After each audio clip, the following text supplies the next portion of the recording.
Porque si tú demandas educación gratuita, pero no demandas nueva constitución, si tú demandas fin al abuso del medio ambiente, pero no demandas nueva constitución, lo que hace es que tu demanda obligatoriamente tenga que pasar por los filtros que estableció Jaime Guzmán, para que esa demanda no se logre y se transforme en algo acorde a la constitución política, que fue lo que pasó el 2006. La demanda y el proyecto de nueva educación que se propuso en la mesa de diálogo obligatoriamente tuvo que pasar por el filtro del Congreso, el sistema binominal y los quórum calificados, que en definitiva lo que hacen es que aseguran que el 50% del Congreso siempre y por siempre defienda la Constitución a morir, y haya cierta posibilidad de que el otro 50% quizás esté de acuerdo con las demandas ciudadanas.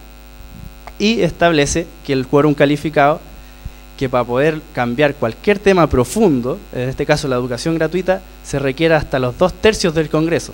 O sea, aseguran que la mitad siempre defienda el sistema, y que más encima para lograr el cambio se requiere el 75% del Congreso. Entonces, de esa manera aseguran que ninguna demanda profunda de la ciudadanía jamás se logre, a menos que se demande a través de una asamblea constituyente. ¿Por qué? Y ahí surge la pregunta, entonces la demanda de asamblea constituyente le va a pasar lo mismo, tiene que pasar por el Congreso y llegar por los filtros. Ahí está el queso del asunto, que quizás aquí, como tenemos poca información en nuestro país, no sabemos la respuesta, pero la única demanda que no está obligada a pasar por el Congreso para lograrse es justamente la demanda de asamblea constituyente. Y lo vimos al inicio del documental, que la asamblea constituyente se desprende directamente de la soberanía de los pueblos. ¿Qué quiere decir eso? Que está directamente relacionado con un poder constituyente originario, fundacional y plenipotenciario. Es decir, que jerárquicamente el poder constituyente de la demanda mayoritaria de un pueblo por una asamblea constituyente está por sobre el Estado, la Constitución y cualquier poder constituido. Desde esa perspectiva, desde esa verdad universal, que es innegable por el derecho internacional, tenemos todo el respaldo de esa gran verdad para que ese proceso sí se pueda realizar, independiente si el presidente no lo quiere, independiente si el Congreso no lo quiere.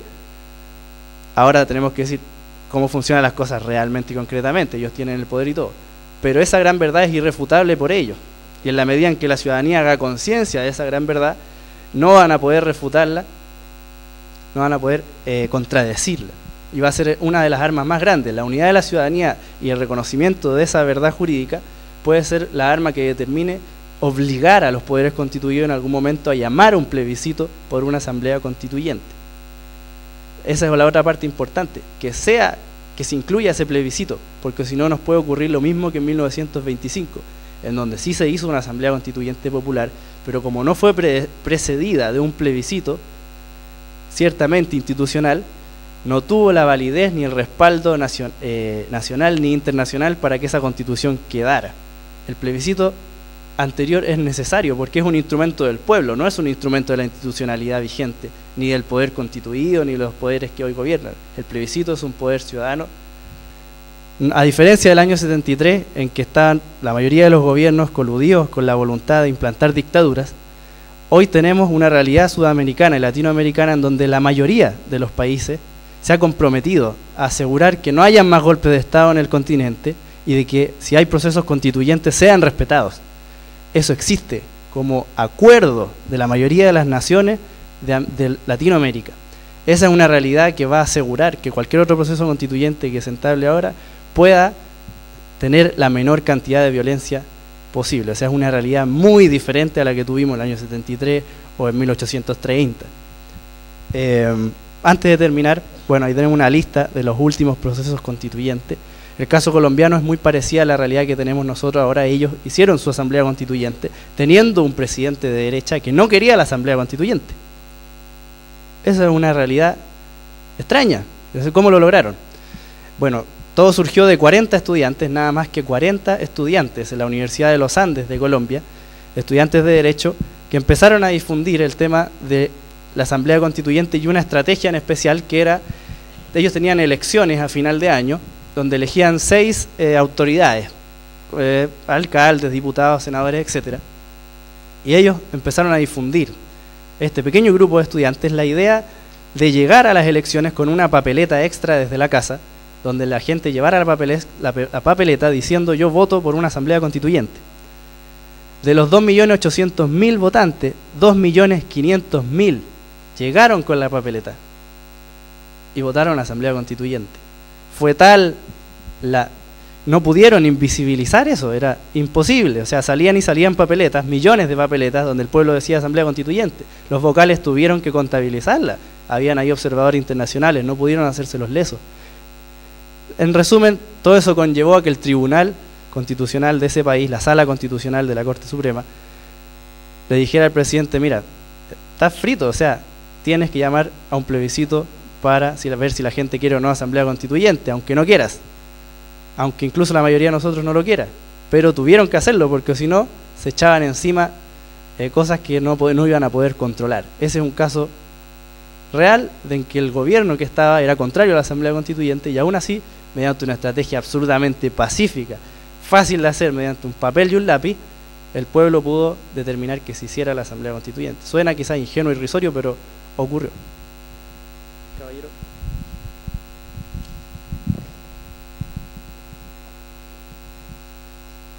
A ver, primero que nada quiero agradecer que en esta charla te haya informado, pero los chilenos estamos acostumbrados a recibir información que es importante, pero no tenemos la orgánica de hacer esto en un trabajo real de empoderamiento ciudadano, ¿ya? En el sentido de cómo seguimos, o sea, la información parte por un asunto básico, pero cómo seguimos, independientemente de que tengamos preguntas que respuestas hoy día, ¿no es cierto?, cómo seguimos en pos de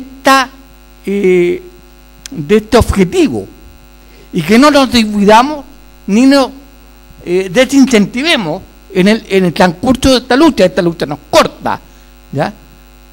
Pero sí, como la ciudadanía nos damos los espacios para seguir trabajando, ¿no es cierto?, en pos de este objetivo, a través de trabajo concreto, a través de capacitación, pero también a través de un elemento. Pudimos hacerlo en el no, pero después nos volvemos a organizar y nos vuelven a pasar la máquina por arriba, las instituciones.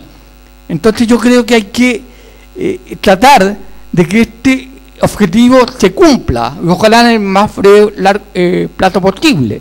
El punto es cómo hacemos este camino. Pues yo creo que todos los que están acá es porque queremos asamblea constituyente. Y yo creo que ya el momento, o sea, las situaciones del país, de todas esas cosas, muchos ya las conocemos. Yo creo que hay que ir ya a otros lugares a decirlo. Y es la propuesta, más que una pregunta. Yo creo que ya habría que empezar a construirse los cimientos de los documentos que tendrían que ser presentados para una asamblea constituyente. Ustedes saben que en una asamblea no van a llegar los constituyentes solamente y de ahí discutir, sino que tienen que haber. O sea, ya creo que tenemos que empezar y a discutir entre nosotros nuestra diferencia, incluso cuál es la nueva constitución que queremos. Creo que no nos podemos ir de aquí sin quizás esbozar siquiera la respuesta de la pregunta que planteaba uno de los compañeros de cómo hacerlo, qué hacer ahora. O sea, no salir de aquí solamente con el conocimiento, sino con la convicción de que hay que hacer algo. ¿Y qué es lo que podemos hacer? Eso es lo que tenemos que tratar de respondernos en los últimos 2 minutos que nos quedan, o por último pensar en qué es lo que podemos hacer y cómo empezamos a construir este proceso. ¿Qué es lo que tenemos hasta la actualidad? Hasta el año 2008 este era un tema absolutamente clandestino, por decirlo así. O sea, no estaba absolutamente ni pensar que salieran los medios de comunicación, solamente habían contadas actividades académicas a lo largo del año en las cuales tocábamos estos temas. Hoy esa realidad es absolutamente diferente. Pasó el tiempo, se logró que quizás candidatos lo propusieran en sus candidaturas presidenciales y hoy ya está absolutamente en la demanda estudiantil. Muchas organizaciones sociales se han sumado. El pueblo mapuche ha redactado una propuesta al pueblo chileno proponiéndole un pacto social en donde avancemos en conjunto por una asamblea constituyente. Eso es algo que no se había visto en los 500 años de vida que tenemos. Nunca el pueblo mapuche le había propuesto al pueblo chileno, reconociendo la hermandad y la posibilidad de trabajar en conjunto por la construcción de un país conjunto en que nos respetemos y trabajemos como hermanos. Eso es un hito histórico que la demanda de Asamblea Constituyente ha logrado. El año pasado se hizo un futra tragún en el cerro que está en Temuco, Ñelol, donde el pueblo mapuche redactó esa propuesta, ese pacto al pueblo chileno, donde le propone avanzar en conjunto hacia una Asamblea Constituyente. Futra tragún que luego se repite en Tirúa y se ratifica, y que hace poco fue ratificado nuevamente por las organizaciones mapuche. ¿Por qué? Porque el pueblo mapuche es muy diverso y no hay una jerarquía que lo mande todo, por lo tanto tienen que ir aglomerando cada vez más organizaciones e ir ratificando esa propuesta. Y hoy ya podemos decir que la mayoría y las organizaciones más representativas del pueblo mapuche están de acuerdo en proponerle a nosotros, el pueblo chileno, avanzar hacia una Asamblea Constituyente. Y creo que ese es un paso gigantesco en el logro que podamos tener de esta iniciativa, que quizás no lo conocíamos, pero eso ya está ocurriendo. Y quizás queda poco tiempo para que ya salgan los medios de comunicación. Tenemos el mundo estudiantil, en donde la CONES y la ACES ya tienen como meta principal no el logro de la educación gratuita, sino el logro de una Asamblea Constituyente. Ya lo dijeron y lo tienen ratificado. Tenemos el mundo de la ciudadanía, el Movimiento Democracia para Chile, que se tomó el Congreso. Ellos plantean que es necesario un plebiscito, pero cuya meta máxima es lograr la Asamblea Constituyente. Es decir, las bases que tenemos ahora son, quizás, ya tenemos la mitad de los pilares quizás para empezar a construir esto. Lo que nos falta es que todos los que nos damos cuenta ahora de esta necesidad, empecemos a organizarnos en nuestros lugares de influencia, en nuestra familia, en nuestro lugar de trabajo, en nuestra organización, en nuestro sindicato, en nuestro centro cultural, en nuestra junta de vecinos. Llevar la información, y verán que la información hace magia, porque es tan evidente que esto es una necesidad y una posibilidad y un derecho de nosotros como chilenos, que las organizaciones, en cuanto se adquieren la información, toman la iniciativa de apoyarla y de ir construyendo este proceso. Así que la invitación es que empecemos a movilizarnos para que eso ocurra. Esto quizás es una ilustración, un esquema, un arquetipo mental que puede ayudar a visualizar cómo puede ir ocurriendo. Quizás ese dibujo que está ahí, quizás es el 2007, pongámoslo, que habían ciertos grupos académicos que hablaban del tema. Hoy ya por lo menos podemos decir con certeza de que hay por lo menos 1, 2 o 3 organizaciones ciudadanas de cierto peso en cada región del país que están impulsando la Asamblea Constituyente, con el nombre que tengan, organizaciones autónomas. Este no es un movimiento jerarquizado donde existe una orgánica que impone la voluntad al resto. Son una multiplicidad de organizaciones que han ido surgiendo, que no me las sé toda a memoria, pero sé que en cada región por lo menos hay 1 o 2 que ya está impulsando el tema de la Asamblea Constituyente, que la está llevando a las asambleas ciudadanas, donde ya la Asamblea Ciudadana de Magallanes ya lo tiene como prioridad a la Asamblea Constituyente. La Asamblea de Calama está a punto de zanjarlo. Todas las asambleas ciudadanas se están dando cuenta de que este es el camino, es decir, esto está avanzando y a un modo muy acelerado que quizás no lo percibimos. Pero lo importante es que pongamos nuestro hombro y para que esto avance, que es un proceso conjunto y que nadie lo dirige, ni un partido, ni ninguna organización en particular, más que la voluntad ciudadana de ejercer esta soberanía. En primer lugar, yo voy a pedir que le brindemos un aplauso muy merecido a nuestro compañero.